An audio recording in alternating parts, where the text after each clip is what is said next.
श्री शिवाय नमस्तुभ्यम। दोस्तों, शिव महापुराण की कथा का आज तीसरा दिन है और आज हम जानेंगे कि शिवलिंग की स्थापना किस प्रकार से करनी चाहिए, शिवलिंग के लक्षण क्या होते हैं और पूजन की विधि क्या होती है और कौन से वो सत्कर्म होते हैं जिनके द्वारा शिव पद की प्राप्ति होती है। तो आज का विषय बहुत महत्वपूर्ण है, इसलिए बहुत ध्यान से आज की कथा का श्रवण कीजिए। और जिन भक्तों ने पिछले 2 दिनों की कथा का श्रवण नहीं किया है, उन्हें एक बार उस वीडियो को ज़रूर देख लेना चाहिए। अगर आप पिछले 2 दिनों की कथा भी सुन लेते हैं तो आज की कथा आपको समझने में बहुत आसानी होगी। और अब हम सुनेंगे आज की कथा, जिसमें शिवलिंग की स्थापना, उसके लक्षण और पूजन की विधि का वर्णन किया गया है तथा शिव पद की प्राप्ति कराने वाले सत्कर्मों का विवेचन किया गया है। ऋषियों ने पूछा, सूत जी, शिवलिंग की स्थापना कैसे करनी चाहिए, उसका लक्षण क्या है तथा उसकी पूजा कैसे करनी चाहिए, किस देश काल में करनी चाहिए और किस द्रव्य के द्वारा उसका निर्माण होना चाहिए। सूत जी ने कहा, महर्षियों, मैं तुम लोगों के लिए इस विषय का वर्णन करता हूँ, ध्यान देकर सुनो और समझो। अनुकूल एवं शुभ समय में किसी पवित्र तीर्थ में, नदी आदि के तट पर अपनी रुचि के अनुसार ऐसी जगह शिवलिंग की स्थापना करनी चाहिए जहाँ नित्य पूजन हो सके। पार्थिव द्रव्य से, जलमय द्रव्य से अथवा तेजस पदार्थ से अपनी रुचि के अनुसार कल्पोक्त लक्षणों से युक्त शिवलिंग का निर्माण करके उसकी पूजा करने से उपासक को उस पूजन का पूरा फल प्राप्त होता है। संपूर्ण शुभ लक्षणों से युक्त शिवलिंग की यदि पूजा की जाए तो वह तत्काल पूजा का फल देने वाला होता है। यदि चल प्रतिष्ठा करनी हो तो इसके लिए छोटा सा शिवलिंग अथवा विग्रह श्रेष्ठ माना जाता है, और यदि अचल प्रतिष्ठा करनी हो तो स्थूल शिवलिंग अथवा विग्रह अच्छा माना जाता है। उत्तम लक्षणों से युक्त शिवलिंग की पीठ सहित स्थापना करनी चाहिए। शिवलिंग का पीठ मंडलाकार, गोल, चौकोर, त्रिकोण अथवा खाट के पाए की भांति ऊपर नीचे मोटा तथा बीच में पतला होना चाहिए। ऐसा लिंग पीठ महान फल देने वाला होता है। पहले मिट्टी से, प्रस्तर आदि से अथवा लोहे आदि से शिवलिंग का निर्माण करना चाहिए। जिस द्रव्य से शिवलिंग का निर्माण हो उसी से उसका पीठ भी बनाना चाहिए। यही स्थावर अचल प्रतिष्ठा वाले शिवलिंग की विशेष बात है। चल प्रतिष्ठा वाले शिवलिंग में भी लिंग और पीठ का एक ही उपादान होना चाहिए, किंतु बाण लिंग के लिए यह नियम नहीं है। लिंग की लंबाई निर्माणकर्ता या स्थापना करने वाले यजमान के 12 उंगल के बराबर होनी चाहिए। ऐसे ही शिवलिंग को उत्तम कहा गया है। इससे कम लंबाई हो तो इससे फल में कमी आ जाती है, अधिक हो तो कोई दोष की बात नहीं है। चरलिंग में भी वैसा ही नियम है। उसकी लंबाई कम से कम कर्ता के 1 उंगल के बराबर होनी चाहिए। उससे छोटा होने पर अल्प फल मिलता है, किंतु उससे अधिक होना दोष की बात नहीं है। यजमान को चाहिए कि वह पहले शिल्प शास्त्र के अनुसार एक विमान या देवालय बनवाए जो देवगणों की मूर्तियों से अलंकृत हो। उसका गर्भगृह बहुत ही सुंदर, सुदृढ़ और दर्पण के समान स्वच्छ हो। उसे 9 प्रकार के रत्नों से विभूषित किया गया हो। उसमें पूर्व और पश्चिम दिशा में 2 मुख्य द्वार हो। जहाँ शिवलिंग की स्थापना करनी हो उस स्थान के गर्त में नीलम, लाल, वैदुर्य, श्याम, मरकत, मोती, मूंगा, गोमेद और हीरा, इन 9 रत्नों को तथा अन्य महत्वपूर्ण द्रव्यों को वैदिक मंत्रों के साथ छोड़े। सद्योजात आदि 5 वैदिक मंत्रों द्वारा शिवलिंग का 5 स्थानों में क्रमशः पूजन करके अग्नि में हविष्य की अनेक आहुतियां दे और परिवार सहित मेरी पूजा करके गुरु स्वरूप आचार्य को धन से तथा भाई बंधुओं को मन चाही वस्तुओं से संतुष्ट करे। याचकों को जड़, सुवर्ण, गृह एवं भू संपत्ति तथा चेतन गौ आदि वैभव प्रदान करे। स्थावर जंगम सभी जीवों को यत्नपूर्वक संतुष्ट करके एक गड्ढे में सुवर्ण तथा 9 प्रकार के रत्न भरकर सद्योजातादि वैदिक मंत्रों का उच्चारण करके परम कल्याणकारी महादेव जी का ध्यान करे। तत्पश्चात नाद घोष से युक्त महामंत्र ओमकार ओम का उच्चारण करके उक्त गड्ढे में शिवलिंग की स्थापना करके उसे पीठ से संयुक्त करे। इस प्रकार पीठ युक्त शिवलिंग की स्थापना करके उसे नित्य लेप, दीर्घकाल तक टिके रहने वाले मसाले से जोड़कर स्थिर करे। इसी प्रकार वहाँ परम सुंदर वेर मूर्ति की भी स्थापना करनी चाहिए। सारांश यह है कि भूमि संस्कार आदि की सारी विधि जैसी लिंग प्रतिष्ठा के लिए कही गई है, वैसी ही वेर यानी मूर्ति की प्रतिष्ठा के लिए भी समझनी चाहिए। अंतर इतना ही है कि लिंग प्रतिष्ठा के लिए प्रणव मंत्र के उच्चारण का विधान है, परंतु वेर की प्रतिष्ठा पंचाक्षर मंत्र से करनी चाहिए। और जहाँ लिंग की प्रतिष्ठा हुई है वहाँ भी उत्सव के लिए बाहर सवारी निकालने आदि के निमित्त वेर यानी मूर्ति को रखना आवश्यक है। वेर को बाहर से भी लिया जा सकता है, उसे गुरुजनों से ग्रहण करें। बाह्य वेर वही लेने योग्य है जो साधु पुरुषों द्वारा पूजित हो। इस प्रकार लिंग में और वेर में भी की हुई महादेव जी की पूजा शिव पद प्रदान करने वाली होती है। स्थावर और जंगम के भेद से लिंग भी दो प्रकार का कहा गया है। वृक्ष लता आदि को स्थावर लिंग कहते हैं और कृमि कीट आदि को जंगम लिंग कहते हैं। स्थावर लिंग को सींचने आदि के द्वारा सेवा करनी चाहिए और जंगम लिंग को आहार एवं जल आदि देकर तृप्त करना उचित है। उन स्थावर जंगम जीवों को सुख पहुंचाने में अनुरक्त होना भगवान शिव का पूजन है, ऐसा विद्वान पुरुष मानते हैं। इस प्रकार से चराचर जीवों को ही भगवान शंकर का प्रतीक मानकर उनका पूजन करना चाहिए।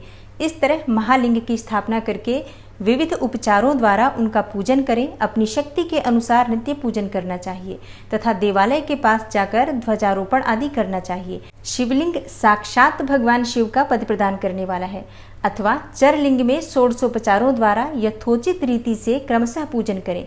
यह पूजन भी शिव पद प्रदान करने वाला है। आवाहन, आसन, अर्घ्य, पाद्य, पाद्यांग आचमन, अभ्यंग पूर्वक स्नान, वस्त्र एवं यज्ञोपवीत, गंध, पुष्प, धूप, दीप, नैवेद्य, तांबूल समर्पण, नीराजन, नमस्कार और विसर्जन, ये 16 उपचार हैं अथवा अर्घ्य से लेकर नैवेद्य तक विधिवत पूजन करें। अभिषेक, नैवेद्य, नमस्कार और तर्पण ये सब यथाशक्ति नित्य करें। इस तरह किया हुआ शिव का पूजन शिवपद की प्राप्ति कराने वाला होता है। अथवा किसी मनुष्य के द्वारा स्थापित शिवलिंग में, ऋषियों द्वारा स्थापित शिवलिंग में, देवताओं द्वारा स्थापित शिवलिंग में, अपने आप प्रकट हुए स्वयंभू शिवलिंग में तथा अपने द्वारा नूतन स्थापित हुए शिवलिंग में भी उपचार समर्पण पूर्वक जैसे तैसे पूजन करने से या पूजन की सामग्री देने से भी मनुष्य संपूर्ण फल प्राप्त कर लेता है। क्रमशः परिक्रमा और नमस्कार करने से भी शिवलिंग शिवपद की प्राप्ति कराने वाला होता है। यदि नियम पूर्वक शिवलिंग का दर्शन मात्र कर लिया जाए तो वह भी कल्याणप्रद होता है। मिट्टी, आटा, गाय के गोबर, फूल, कनेर पुष्प, फल, गुड़, मक्खन, भस्म तथा अन्न से भी अपनी रुचि के अनुसार शिवलिंग बनाकर तदनुसार उसका पूजन करें अथवा प्रतिदिन 10,000 प्रणव मंत्र का जप करें अथवा दोनों संध्याओं के समय 1-1 सहस्त्र प्रणव का जप किया करें। यह क्रम भी शिवपद की प्राप्ति कराने वाला है, ऐसा जानना चाहिए।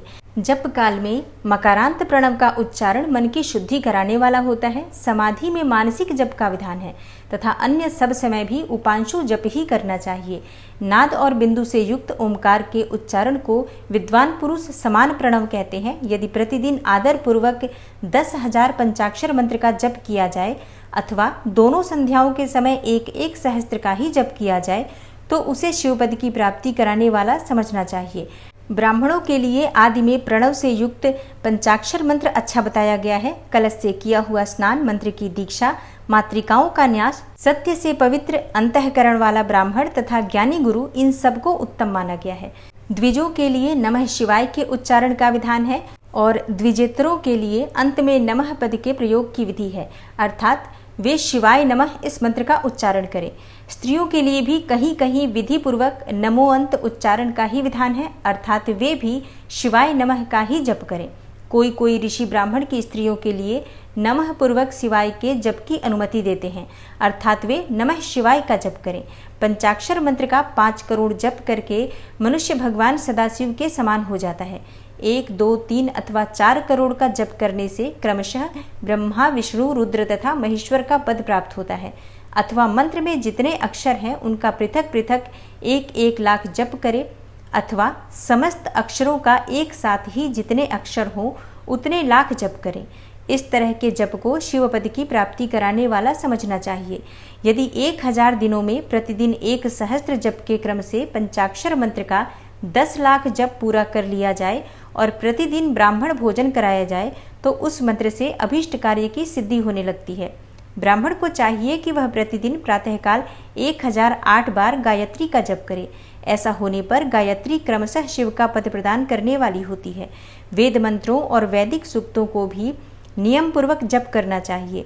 वेदों का पारायण भी शिव पद की प्राप्ति कराने वाला होता है, ऐसा जानना चाहिए। और अन्य दूसरे भी जो बहुत से मंत्र हैं उनका भी जितने अक्षर हों उतने लाख जप करें। इस प्रकार जो यथाशक्ति जप करता है वह क्रमशः शिवपद यानी मोक्ष प्राप्त कर लेता है। और अपनी रुचि के अनुसार किसी भी एक मंत्र को अपनाकर मृत्यु पर्यंत प्रतिदिन उसका जप करना चाहिए अथवा ओम मंत्र का प्रतिदिन 1 सहस्त्र जप करना चाहिए। ऐसा करने पर भगवान शिव की आज्ञा से संपूर्ण मनोरथों की सिद्धि होती है। जो मनुष्य भगवान शिव के लिए फुलवाड़ी या बगीचे आदि लगाता है तथा शिव के सेवा कार्य के लिए मंदिर में झाड़ने बुहारने आदि की व्यवस्था करता है, ऐसा मनुष्य इस पुण्य कर्म को करके शिव पद को प्राप्त कर लेता है। भगवान शिव के जो काशी आदि क्षेत्र हैं, उनमें भक्ति पूर्वक नित्य निवास करे, वह जड़ चेतन सभी को भोग और मोक्ष देने वाला होता है। अतः विद्वान पुरुष को भगवान शिव के क्षेत्र में आमरण निवास करना चाहिए। पुण्य क्षेत्र में स्थित बावड़ी, कुआं और पोखरे आदि को शिवगंगा समझना चाहिए। भगवान शिव का ऐसा ही वचन है। वहां स्नान, दान और जप करके मनुष्य भगवान शिव को प्राप्त कर लेता है। अतः मृत्यु पर्यंत शिव के क्षेत्र का आश्रय लेकर रहना चाहिए। जो शिव के क्षेत्र में अपने किसी मृत संबंधी का दाह दसाह, मासिक श्राद्ध, सपिंडीकरण अथवा वार्षिक श्राद्ध करता है अथवा कभी भी शिव के क्षेत्र में अपने पितरों को पिंड देता है, वह तत्काल सब पापों से मुक्त हो जाता है और अंत में शिव पद पाता है। अथवा शिव के क्षेत्र में 5, 7, 3 या 1 ही रात निवास कर ले। ऐसा करने से भी क्रमशः शिव पद की प्राप्ति होती है। लोक में अपने अपने वर्ण के अनुरूप सदाचार का पालन करने से भी मनुष्य शिव पद को प्राप्त कर लेता है। वर्णानुकूल आचरण से तथा भक्ति भाव से वह अपने सत्कर्म का अतिशय फल पाता है और कामना पूर्वक किए हुए अपने कर्म के अभीष्ट फल को शीघ्र ही पा लेता है। निष्काम भाव से किया हुआ सारा कर्म साक्षात शिवपद की प्राप्ति कराने वाला होता है। दिन के 3 विभाग होते हैं, प्रातः, मध्याह्न और सायाह्न। इन तीनों में क्रमशः एक एक प्रकार के कर्म का संपादन किया जाता है। प्रातः काल को शास्त्र विहित नित्य कर्म के अनुष्ठान का समय जानना चाहिए। मध्याह्न काल सकाम कर्म के लिए उपयोगी है तथा सायं काल शांति कर्म के उपयुक्त है, ऐसा जानना चाहिए। इसी प्रकार रात्रि में भी समय का विभाजन किया गया है। रात के 4 प्रहरों में से जो बीच के 2 प्रहर होते हैं, उन्हें निशीथ काल कहा गया है। विशेषतः उसी काल में की हुई भगवान शिव की पूजा अभीष्ट फल को देने वाली होती है। ऐसा जानकर कर्म करने वाला मनुष्य यथोक्त फल का भागी होता है।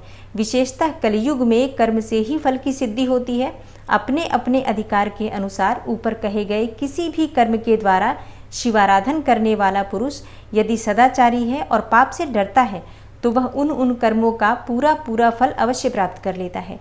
ऋषियों ने कहा, सूत जी, पुण्य क्षेत्र कौन कौन से होते हैं जिनका आश्रय लेकर सभी स्त्री पुरुष शिवपद प्राप्त कर ले, हमें यह संक्षेप में बताइए। तब सूत जी बोले, विद्वान एवं बुद्धिमान महर्षियों, मोक्षदायक शिव क्षेत्रों का वर्णन सुनो।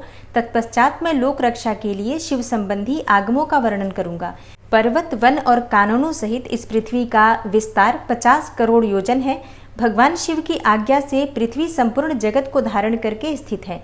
भगवान शिव ने भूतल पर विभिन्न स्थानों में वहां के निवासियों को कृपापूर्वक मोक्ष देने के लिए शिव क्षेत्र का निर्माण किया है। कुछ क्षेत्र ऐसे हैं जिन्हें देवताओं तथा महर्षियों ने अपना वास स्थान बनाकर अनुग्रहित किया है, इसलिए उनमें तीर्थत्व प्रकट हो गया है। तथा अन्य बहुत से तीर्थ क्षेत्र ऐसे हैं जो लोगों की रक्षा के लिए स्वयं प्रादुर्भूत हुए हैं। तीर्थ और क्षेत्र में जाने पर मनुष्य को सदा स्नान, दान और जप आदि करना चाहिए, अन्यथा वह रोग, दरिद्रता तथा मूकता आदि से दोषों का भागी होता है। जो मनुष्य इस भारतवर्ष के भीतर मृत्यु को प्राप्त होता है, वह अपने पुण्य कर्म के फल से ब्रह्मलोक में वास करके पुण्यक्षय के पश्चात पुनः मनुष्य योनि में ही जन्म लेता है। पापी मनुष्य पाप करके दुर्गति में ही पड़ता है। और हे ब्राह्मणों, पुण्य क्षेत्र में अगर पाप कर्म किया जाए तो वह और भी दृढ़ हो जाता है। अतः पुण्य क्षेत्र में निवास करते समय सूक्ष्म से सूक्ष्म अथवा थोड़ा सा भी पाप न करें। सिंधु और शतद्रु यानी सतलुज नदी के तट पर बहुत से पुण्य क्षेत्र हैं। सरस्वती नदी परम पवित्र और 60 मुख वाली कही गई है, अर्थात उसकी 60 धाराएं हैं। विद्वान पुरुष सरस्वती के उन धाराओं के तट पर निवास करें तो वह क्रमशः ब्रह्म पद को पा लेता है। हिमालय पर्वत से निकली हुई पुण्य सलीला गंगा 100 मुख वाली नदी है। उसके तट पर काशी, प्रयाग आदि अनेक पुण्य क्षेत्र हैं। वहां मकर राशि के सूर्य होने पर गंगा की तटभूमि पहले से भी अधिक प्रशस्त एवं पुण्यदायक हो जाती है। सोनभद्र नदी की 10 धाराएं हैं। वह बृहस्पति के मकर राशि में आने पर अत्यंत पवित्र तथा अभिष्ट फल देने वाला हो जाता है। उस समय वहां स्नान और उपवास करने से विनायक पद की प्राप्ति होती है। पुण्य सलीला महानदी नर्मदा के 24 मुख हैं यानी स्रोत हैं। उसमें स्नान तथा उसके तट पर निवास करने से मनुष्य को वैष्णव पद की प्राप्ति होती है। तमसा के 12 तथा रेवा के 10 मुख हैं। परम पुण्यमयी गोदावरी के 21 मुख बताए गए हैं। वह ब्रह्म हत्या तथा गोवध के पाप को भी नाश करने वाली एवं रुद्रलोक देने वाली है। कृष्णवेणी नदी का जल बड़ा पवित्र है। वह नदी समस्त पापों का नाश करने वाली है। उसके 18 मुख बताए गए हैं तथा वह विष्णु लोक प्रदान करने वाली है। तुंगभद्रा के 10 मुख हैं। वह ब्रह्मलोक देने वाली है। पुण्य सलीला सुवर्ण मुखरी के 9 मुख कहे गए हैं। ब्रह्मलोक से लौटे हुए जीव उसी के तट पर जन्म लेते हैं। सरस्वती नदी, पंपा सरोवर, कन्याकुमारी, अंतरीप तथा शुभकारक श्वेत नदी, ये सभी पुण्य क्षेत्र हैं। इनके तट पर निवास करने से इंद्रलोक की प्राप्ति होती है। सह्य पर्वत से निकली हुई महानदी कावेरी परम पुण्यमयी है। उसके 27 मुख बताए गए हैं और वह संपूर्ण अभिष्ट वस्तुओं को देने वाली है। इस नदी के तट स्वर्गलोक की प्राप्ति कराने वाले तथा ब्रह्मा और विष्णु का पद देने वाले हैं। कावेरी के जो तट शैव क्षेत्र के अंतर्गत हैं, वे अभिष्ट फल देने के साथ ही शिवलोक प्रदान करने वाले भी हैं। नैमिषारण्य तथा बद्रिकाश्रम में सूर्य और बृहस्पति के मेष राशि में आने पर यदि स्नान करें तो उस समय वहां किए हुए स्नान पूजन आदि को ब्रह्मलोक की प्राप्ति कराने वाला जानना चाहिए। सिंह और कर्क राशि में सूर्य की संक्रांति होने पर सिंधु नदी में किया हुआ स्नान तथा केदार तीर्थ के जल का पान एवं स्नान ज्ञानदायक माना गया है। जब बृहस्पति सिंह राशि में स्थित हो उस समय सिंह की संक्रांति से युक्त भाद्रपद मास में यदि गोदावरी के जल में स्नान किया जाए तो वह शिवलोक की प्राप्ति कराने वाला होता है। ऐसा पूर्व काल में स्वयं भगवान शिव ने कहा था। जब सूर्य और बृहस्पति कन्या राशि में स्थित हों तब यमुना और सोनभद्र में स्नान करें। वह स्नान धर्मराज तथा गणेश जी के लोक में महान भोग प्रदान कराने वाला होता है। यह महर्षियों की मान्यता है। जब सूर्य और बृहस्पति तुला राशि में स्थित हो उस समय कावेरी नदी में स्नान करें। वह स्नान भगवान विष्णु के वचन की महिमा से संपूर्ण अभिष्ट वस्तुओं को देने वाला माना गया है। जब सूर्य और बृहस्पति वृश्चिक राशि पर आ जाएं, तब मार्गशीर्ष यानी अगहन के महीने में नर्मदा में स्नान करने से श्री विष्णु लोक की प्राप्ति हो सकती है। सूर्य और बृहस्पति के धनु राशि में स्थित होने पर सुवर्ण मुखरी नदी में किया हुआ स्नान शिवलोक प्रदान करने वाला होता है, जैसा कि ब्रह्मा जी का वचन है। जब सूर्य और बृहस्पति मकर राशि में स्थित हो उस समय माघ मास में गंगा जी के जल में स्नान करना चाहिए। ब्रह्मा जी का कथन है कि वह स्नान शिवलोक की प्राप्ति कराने वाला होता है। शिवलोक के पश्चात ब्रह्मा और विष्णु के स्थानों में सुख भोगने पर अंत में मनुष्य को ज्ञान की प्राप्ति हो जाती है। माघ मास में तथा सूर्य के कुंभ राशि में स्थित होने पर फाल्गुन मास में गंगा जी के तट पर किया हुआ श्राद्ध, पिंडदान अथवा तिलोदक दान पिता और नाना दोनों कुलों के पितरों को अनेक पीढ़ियों का उद्धार कराने वाला माना गया है। सूर्य और बृहस्पति जब मीन राशि में स्थित हो तब कृष्णवेणी नदी में किए गए स्नान की ऋषियों ने प्रशंसा की है। उन महीनों में पूर्वोक्त तीर्थों में किया हुआ स्नान इंद्रपद की प्राप्ति कराने वाला होता है।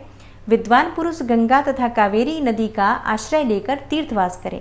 ऐसा करने से तत्काल किए हुए पाप का निश्चय ही नाश हो जाता है। रुद्रलोक प्रदान कराने वाले बहुत से क्षेत्र हैं। ताम्रपर्णी और वेगवती ये दोनों नदियां ब्रह्मलोक की प्राप्ति रूप फल देने वाली होती हैं। इन दोनों के तट पर कितने ही स्वर्गदायक क्षेत्र हैं। इन दोनों के मध्य में बहुत से पुण्यप्रद क्षेत्र हैं। वहां निवास करने वाला विद्वान पुरुष वैसे फल का भागी होता है। सदाचार, उत्तम वृत्ति तथा सद्भावना के साथ मन में दया भाव रखते हुए विद्वान पुरुषों को तीर्थ में निवास करना चाहिए, अन्यथा उसका फल नहीं मिलता। पुण्य क्षेत्र में किया हुआ थोड़ा सा पुण्य भी अनेक प्रकार से वृद्धि को प्राप्त होता है तथा वहां किया हुआ छोटा सा पाप भी महान हो जाता है। यदि पुण्य क्षेत्र में रहकर ही जीवन बिताने का निश्चय हो तो उस पुण्य संकल्प से उसका पहले का सारा पाप तत्काल नष्ट हो जाएगा, क्योंकि पुण्य को ऐश्वर्यदायक कहा गया है। ब्राह्मणों, तीर्थवास जनित पुण्य कायिक, वाचिक और मानसिक सारे पापों का नाश कर देता है। तीर्थ में किया हुआ मानसिक पाप वज्रलेप हो जाता है और कई कल्पों तक पीछा नहीं छोड़ता। वैसा पाप केवल ध्यान से ही नष्ट होता है, अन्यथा नहीं होता।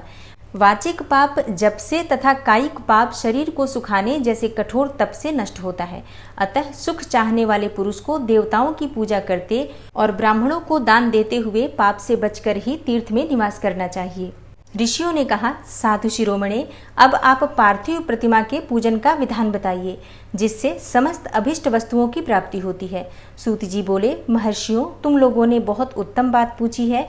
पार्थिव प्रतिमा का पूजन सदा संपूर्ण मनोरथों को देने वाला होता है तथा दुख का तत्काल निवारण करने वाला है। मैं उसका वर्णन करता हूँ, तुम लोग उसको ध्यान देकर सुनो। पृथ्वी आदि की बनी हुई देव प्रतिमाओं की पूजा इस भूतल पर अभीष्टदायक मानी गई है। पृथ्वी मतलब मिट्टी की जो प्रतिमा होती है, उनकी पूजा करने से सभी प्रकार की इच्छाएं पूर्ण मानी गई हैं। निश्चय ही इस पूजा में पुरुषों और स्त्रियों का भी अधिकार है। नदी, पोखरे अथवा कुएं में प्रवेश करके पानी के भीतर से मिट्टी ले आएं, फिर गंध चूर्ण के द्वारा उसका संशोधन करें और शुद्ध मंडप में रखकर उसे महीन पीसें और सानें। इसके बाद हाथ से प्रतिमा बनाएं और दूध से उसका सुंदर संस्कार करें। उस प्रतिमा में अंग प्रत्यंग अच्छी तरह प्रकट हुए हों तथा वह सब प्रकार से अस्त्र शस्त्रों से संपन्न बनाई गई हो। तदनंतर उसे पद्मासन पर स्थापित करके आदर पूर्वक उसका पूजन करें। भगवान गणेश, भगवान सूर्य, विष्णु भगवान, दुर्गा जी और भगवान शिव की प्रतिमा का, शिव का एवं शिवलिंग का द्विज को सदा पूजन करना चाहिए। षोडशोपचार पूजन जनित फल की सिद्धि के लिए 16 उपचारों द्वारा पूजन करना चाहिए। पुष्प से प्रोक्षण और मंत्र पाठ पूर्वक अभिषेक करें। अगहनी के चावल से नैवेद्य तैयार करें। सारा नैवेद्य एक कुड़व में लगभग पाव भर होना चाहिए। घर में पार्थिव पूजन के लिए एक कुड़व और बाहर किसी मनुष्य द्वारा स्थापित शिवलिंग के पूजन के लिए एक प्रस्थ यानी कि सेर भर नैवेद्य तैयार करना आवश्यक है। और देवताओं द्वारा स्थापित शिवलिंग के लिए 3 सेर नैवेद्य अर्पित करना उचित है और स्वयं प्रकट हुए स्वयंभू शिवलिंग के लिए 5 सेर। ऐसा करने पर पूर्ण फल की प्राप्ति समझनी चाहिए और इस प्रकार सहस्त्र बार पूजा करने से द्विज सत्यलोक को प्राप्त कर लेता है। 12 अंगुल चौड़ा, इससे दूना और 1 अंगुल अधिक अर्थात 25 अंगुल लंबा तथा 15 अंगुल चौड़ा जो लोहे या लकड़ी का बना हुआ पात्र होता है, उसे विद्वान पुरुष शिव कहते हैं।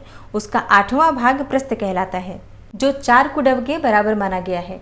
मनुष्य द्वारा स्थापित शिवलिंग के लिए 10 प्रस्थ, ऋषियों द्वारा स्थापित शिवलिंग के लिए 100 प्रस्थ और स्वयंभू शिवलिंग के लिए 1 सहस्त्र प्रस्थ नैवेद्य निवेदन किया जाए तथा जल, तेल आदि एवं गंध द्रव्यों की भी यथा योग्य मात्रा रखी जाए तो यह उन शिवलिंगों की महापूजा बताई जाती है। देवता का अभिषेक करने से आत्मशुद्धि होती है, गंध से पुण्य की प्राप्ति होती है, नैवेद्य लगाने से आयु बढ़ती और तृप्ति होती है, धूप निवेदन करने से धन की प्राप्ति होती है और दीप दिखाने से ज्ञान का उदय होता है। तांबुल समर्पण करने से भोग की उपलब्धि होती है। इसलिए स्नान आदि 6 उपचारों को यत्नपूर्वक अर्पित करें। नमस्कार और जप ये दोनों संपूर्ण अभिष्ट फल को देने वाले हैं। इसलिए भोग और मोक्ष की इच्छा रखने वाले मनुष्यों को पूजा के अंत में सदा ही जप और नमस्कार करना चाहिए। मनुष्य को चाहिए कि वह सदा पहले मन से पूजा करे, फिर उन उपचारों से करे। देवताओं की पूजा से उन देवताओं के लोकों की प्राप्ति होती है तथा उनके अवान्तर लोक में भी यथेष्ट भोग की वस्तुएं उपलब्ध होती हैं। और सूत जी बोले, अब मैं देव पूजा से प्राप्त होने वाले विशेष फलों का वर्णन करता हूँ। द्विजों, तुम लोग श्रद्धा पूर्वक सुनो। विघ्नराज गणेश की पूजा से भूलोक में उत्तम अभीष्ट वस्तु की प्राप्ति होती है। शुक्रवार को श्रावण और भाद्रपद मासों के शुक्ल पक्ष की चतुर्थी को और पौष मास में सतभिखा नक्षत्र के आने पर विधि पूर्वक गणेश जी की पूजा करनी चाहिए। 100 या सहस्त्र दिनों में 100 या सहस्त्र बार पूजा करें। देवता और अग्नि में श्रद्धा रखते हुए किया जाने वाला उनका नित्य पूजन मनुष्यों को पुत्र एवं अभिष्ट वस्तु प्रदान करता है। वह समस्त पापों का शमन तथा भिन्न भिन्न दुष्कर्मों का विनाश करने वाला है। विभिन्न वारों में की हुई शिव आदि की पूजा को आत्मशुद्धि प्रदान करने वाली समझना चाहिए। वार या दिन, तिथि, नक्षत्र और योगों का आधार है। समस्त कामनाओं को देने वाला है, उसमें वृद्धि और क्षय नहीं होता, इसलिए उसे पूर्ण ब्रह्म स्वरूप मानना चाहिए। सूर्योदय काल से लेकर सूर्योदय काल आने तक एक वार की स्थिति मानी गई है, जो ब्राह्मण आदि सभी वर्णों के कर्मों का आधार है। विहित तिथि के पूर्व भाग में की हुई देव पूजा मनुष्यों को पूर्ण भोग प्रदान करने वाली होती है। यदि मध्याह्न के बाद तिथि का आरंभ होता है तो रात्रि युक्त तिथि का पूर्व भाग पितरों के श्राद्धादि कर्म के लिए उत्तम बताया जाता है। ऐसी तिथि का परभाग ही दिन से युक्त होता है, अतः वही देव कर्म के लिए प्रशस्त माना गया है। और यदि मध्याह्न काल तक तिथि रहे तो उदय व्यापिनी तिथि को ही देव कार्य में ग्रहण करना चाहिए। इसी तरह शुभ तिथि और नक्षत्र आदि ही देव कार्य में ग्राह्य होते हैं। वार आदि का भली भांति विचार करके पूजा और जप आदि करने चाहिए। वेदों में पूजा शब्द के अर्थ की इस प्रकार योजना की गई है। पूजा यते अनेन इति पूजा, यह पूजा शब्द की व्युत्पत्ति है। पू का अर्थ होता है भोग और फल की सिद्धि। यह जिस कर्म से संपन्न होती है उसका नाम पूजा है। मनोवांछित वस्तु तथा ज्ञान ये ही अभिष्ट वस्तुएं हैं।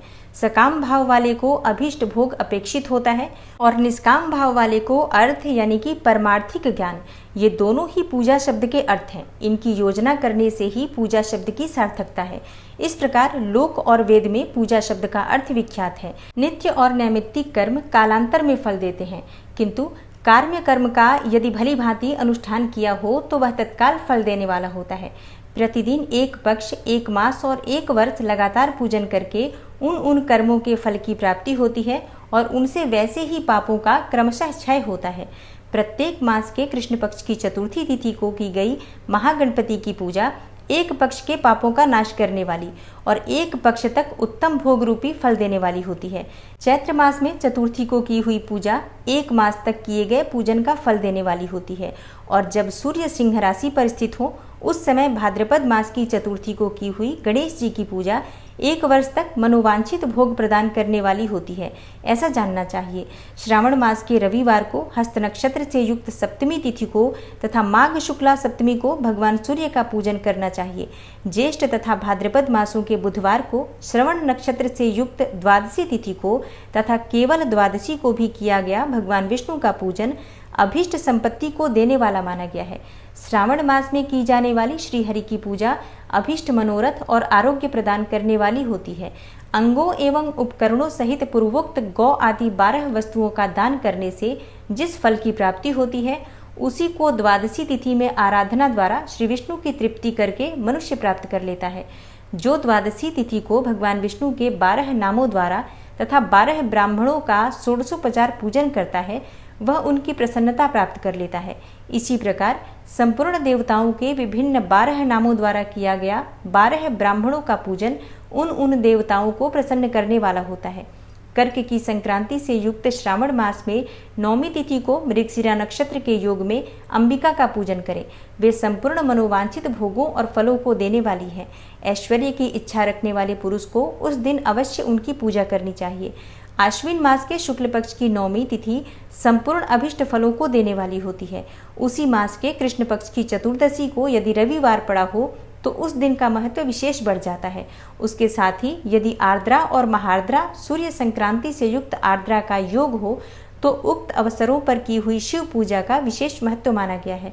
माघ कृष्णा चतुर्दशी को की हुई शिव जी की पूजा संपूर्ण अभिष्ट फलों को देने वाली होती है। वह मनुष्यों की आयु बढ़ाती है, मृत्यु कष्ट को दूर हटाती है और समस्त सिद्धियों की प्राप्ति कराती है। ज्येष्ठ मास में चतुर्दशी को यदि महा आर्द्रा का योग हो अथवा मार्गशीर्ष में किसी भी तिथि को यदि आर्द्रा नक्षत्र हो तो ऐसे अवसर पर विभिन्न वस्तुओं की बनी हुई मूर्ति के रूप में शिव की जो 16 उपचारों से पूजा करता है उस पुण्यात्मा के चरणों के दर्शन करना चाहिए। भगवान शिव की पूजा मनुष्यों को भोग और मोक्ष देने वाली है, ऐसा जानना चाहिए।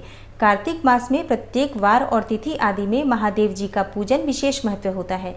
कार्तिक मास आने पर विद्वान पुरुष दान, तप, होम, जप और नियम आदि के द्वारा समस्त देवताओं का षोडशोपचार से यदि पूजन करे तो उस पूजन में देव प्रतिमा, ब्राह्मण तथा मंत्रों का उपयोग आवश्यक है। ब्राह्मणों को भोजन कराने से भी वह पूजा कर्म संपन्न होता है। पूजा करने वाले व्यक्ति को चाहिए कि वह कामनाओं को त्याग कर पीड़ा रहित यानी कि शांत होकर देवाराधन में तत्पर रहे। कार्तिक मास में देवताओं का यजन पूजन समस्त भोगों को देने वाला, व्याधियों को हर लेने वाला तथा भूतों और ग्रहों का विनाश करने वाला है। कार्तिक मास के रविवार को भगवान सूर्य की पूजा करने वाले और तेल तथा सूती वस्त्र देने से मनुष्यों के कोढ़ आदि रोगों का नाश होता है। हरे, काली मिर्च, वस्त्र और खीरा आदि का दान ब्राह्मणों की प्रतिष्ठा करने से क्षय के रोग का नाश होता है। दीप और सरसों के दान से मिर्गी का रोग मिट जाता है। कृतिका नक्षत्र से युक्त सोमवारों को किया हुआ शिव जी का पूजन मनुष्यों के महान दारिद्र्य को मिटाने वाला और संपूर्ण संपत्तियों को देने वाला है। घर की आवश्यक सामग्रियों के साथ गृह और क्षेत्र आदि का दान करने से भी उक्त फल की प्राप्ति होती है। कृतिका युक्त मंगलवारों को श्री स्कंद का पूजन करने से तथा दीपक एवं घंटा आदि का दान देने से मनुष्यों को शीघ्र ही वाक सिद्धि प्राप्त हो जाती है। उनके मुंह से निकली हुई हर एक बात सत्य होती है। कृतिका युक्त बुधवारों को किया हुआ श्री विष्णु का यजन तथा दही भात का दान मनुष्यों को उत्तम संतान की प्राप्ति कराने वाला होता है। कृतिका युक्त गुरुवारों को धन से ब्रह्मा जी का पूजन तथा मधु, सोना और घी का दान करने से मनुष्यों के भोग वैभव की वृद्धि होती है। कृतिका युक्त शुक्रवारों को गजानन गणेश जी की पूजा करने से तथा गंध पुष्प एवं अन्न का दान करने से मानवों के भोग्य पदार्थों की वृद्धि होती है। उस दिन सोना चांदी आदि का दान करने से बंध्या को भी उत्तम पुत्र की प्राप्ति होती है। कृतिका युक्त शनिवारों को दिक्पालों की वंदना, दिग्गजों, नागों और सेतुपालों का पूजन, त्रिनेत्रधारी रुद्र, पापहारी विष्णु तथा ज्ञानदाता ब्रह्मा का आराधन करना चाहिए और धन्वंतरी एवं दोनों अश्विनी कुमारों का पूजन करने से रोग, दुर्मृत्यु एवं अकाल मृत्यु का निवारण होता है। नमक, लोहा, तेल और उड़द आदि का, त्रिकटु, सोंठ, पीपल और गोल मिर्च, फल, गंध और जल आदि का तथा घृत आदि द्रव पदार्थों का और सुवर्ण, मोती आदि कठोर वस्तुओं का भी दान देने से स्वर्गलोक की प्राप्ति होती है। इनमें से नमक आदि का मान कम से कम 1 प्रस्थ यानी 1 सेर होना चाहिए और सुवर्ण आदि का मान कम से कम 1 पल होना चाहिए। धन की संक्रांति से युक्त पौष मास में उषा काल में शिव आदि समस्त देवताओं का पूजन क्रमशः समस्त सिद्धियों की प्राप्ति कराने वाला होता है। इस पूजन में अगहनी के चावल से तैयार किए गए हविष्य का नैवेद्य उत्तम बताया गया है। पौष मास में नाना प्रकार के अन्न का नैवेद्य विशेष महत्व रखता है। मार्गशीर्ष मास में केवल अन्न का दान करने वाले मनुष्य को ही संपूर्ण अभीष्ट फलों की प्राप्ति होती है और मार्गशीर्ष मास में अन्न का दान करने वाले मनुष्य के सारे पाप नष्ट हो जाते हैं। वह अभीष्ट सिद्धि, आरोग्य, धर्म वेद का सम्यक ज्ञान, उत्तम अनुष्ठान का फल, इहलोक और परलोक में महान भोग, अंत में सनातन योग यानी मोक्ष तथा वेदांत ज्ञान की सिद्धि प्राप्त कर लेता है। जो मनुष्य भोग की इच्छा रखने वाला है वह मनुष्य मार्गशीर्ष मास आने पर कम से कम 3 दिन तक भी उषा काल में अवश्य देवताओं का पूजन करे और पौष मास को पूजन से खाली न जाने दे। उषा काल से लेकर संगव काल तक ही पौष मास में पूजन का विशेष महत्व बताया गया है। पौष मास में पूरे महीने भर जितेंद्रिय और निराहार रहकर द्विज अगर प्रातः काल से मध्याह्न काल तक वेद माता गायत्री का जप करता है और उसके बाद रात को सोने के समय तक पंचाक्षर आदि मंत्रों का जप करता है तो ऐसा करने वाला ब्राह्मण ज्ञान पाकर शरीर छूटने के बाद मोक्ष प्राप्त कर लेता है। द्विजेतर नर नारियों को त्रिकाल स्नान और पंचाक्षर मंत्र के ही निरंतर जप से विशुद्ध ज्ञान प्राप्त हो जाता है। इष्ट मंत्रों का सदा जप करने से बड़े पापों का भी नाश हो जाता है। सारा चराचर जगत बिंदु नाद स्वरूप है। बिंदु शक्ति है और नाद शिव। इस तरह यह जगत शिव शक्ति का ही स्वरूप है। नाद बिंदु का और बिंदु इस जगत का आधार है। ये बिंदु और नाद, शक्ति और शिव संपूर्ण जगत के आधार रूप से स्थित हैं। बिंदु और नाद से युक्त सब कुछ शिव स्वरूप है क्योंकि वही सबका आधार है। आधार में ही आधेय का समावेश अथवा लय होता है। यही सकलीकरण है। इस सकलीकरण की स्थिति से ही सृष्टि काल में जगत का प्रादुर्भाव होता है, इसमें संशय नहीं है। शिवलिंग बिंदु नाद स्वरूप है, अतः उसे जगत का कारण बताया जाता है। बिंदु देव है और नाद शिव, इन दोनों का संयुक्त रूप ही शिवलिंग कहलाता है। अतः जन्म के संकट से छुटकारा पाने के लिए शिवलिंग की पूजा करनी चाहिए। बिंदु रूपा देवी उमा माता है और नाद स्वरूप भगवान शिव पिता। इन माता पिता के पूजित होने से परमानंद की ही प्राप्ति होती है। अतः परमानंद का लाभ लेने के लिए शिवलिंग का विशेष रूप से पूजन करें। देवी उमा जगत की माता है और भगवान शिव जगत के पिता, और जो मनुष्य इनकी सेवा करता है उस पुत्र पर इन दोनों माता पिता की कृपा नित्य अधिकाधिक बढ़ती रहती है। भगवान शिव और माता पार्वती अपने पूजक पर कृपा करके उसे अपना आंतरिक ऐश्वर्य प्रदान करते हैं। अतः मुनीश्वरों, आंतरिक आनंद की प्राप्ति के लिए शिवलिंग को माता पिता का स्वरूप मानकर उसकी पूजा करनी चाहिए। भर्ग यानी कि शिव पुरुष रूप हैं और भर्गा शिवा अथवा शक्ति स्वरूपा प्रकृति कहलाती हैं। अव्यक्त आंतरिक अधिष्ठान रूप गर्भ को पुरुष कहते हैं और सुव्यक्त आंतरिक अधिष्ठान भूत गर्भ को प्रकृति। पुरुष आदि गर्भ है।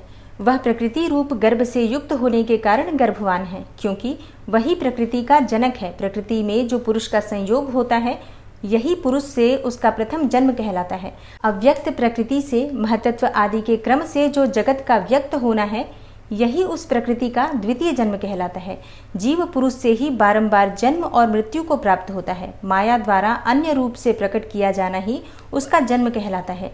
जीव का शरीर जन्म काल से ही जीर्ण 6 भाव विकारों से युक्त होने लगता है, इसलिए उसे जीव संज्ञा दी गई है। जो जन्म लेता है और विविध पासों द्वारा तनाव बंधन में पड़ता है उसका नाम जीव है। जन्म और बंधन जीव शब्द का अर्थ ही है।